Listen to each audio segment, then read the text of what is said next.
প্রস্তাব পেয়েছিলেন বাংলাদেশের অন্তর্বর্তীকালীন সরকারের একজন উপদেষ্টা হিসেবে শপথ নেয়ার। সুযোগটি গ্রহণ করলে তিনিই হতেন আলেম শ্রেণীর মধ্য থেকে প্রথম কোনো উপদেষ্টা।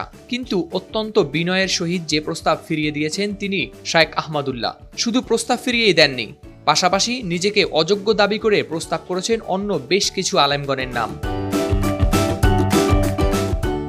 এ বিষয়ে শায়েখ আহমদুল্লাহ তার ভেরিফাইড ফেসবুক অ্যাকাউন্টের একটি পোস্টের কমেন্টে বলেন, ছাত্রদের তরফ থেকে আমার সাথে যোগাযোগ করা হয়েছিল।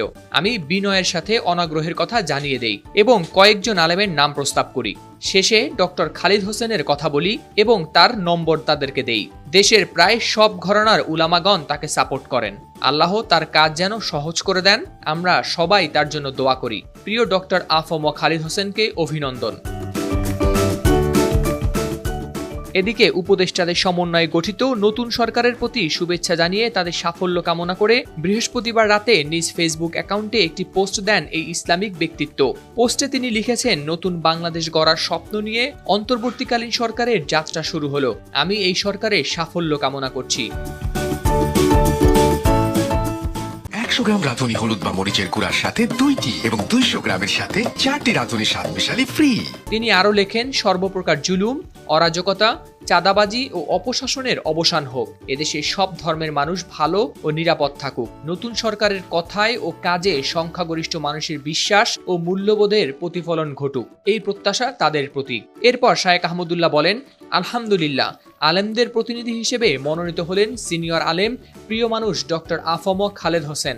অভিনন্দন তাকে। মহান আল্লাহ তার কাজ সহজ করে দিন এবং তাকে সঠিক পথে পরিচালিত করুন।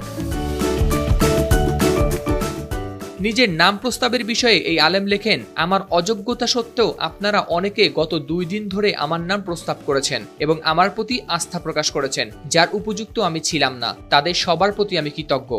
মহান আল্লাহ আপনাদের ভালোবাসা ও সুধারণার উত্তম বিনিময় দান করুন। তিনি লেখেন, নতুন সরকারের কাছে মানুষের প্রত্যাশা অনেক বেশি। তার কতটুকু তারা পূরণ করতে পারবে সেটা সময় বলে দিবে। তবে দোয়া করি, প্রিয় মাতৃভূমি ভালো থাকুক, নিরাপদ থাকুক আমাদের জীবন, সম্পদ, দিন ও ঈমান।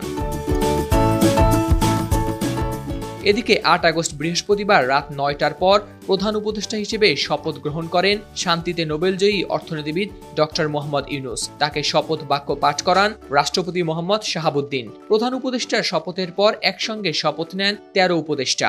শপথ অনুষ্ঠানে বিভিন্ন রাজনৈতিক দলের নেতৃবৃন্দ, শিক্ষাবিদ, কূটনীতিক সহ সরকারি ও সামরিক ঊর্ধ্বতন কর্মকর্তারাও উপস্থিত ছিলেন। হাওলাদার শামীম, RTV।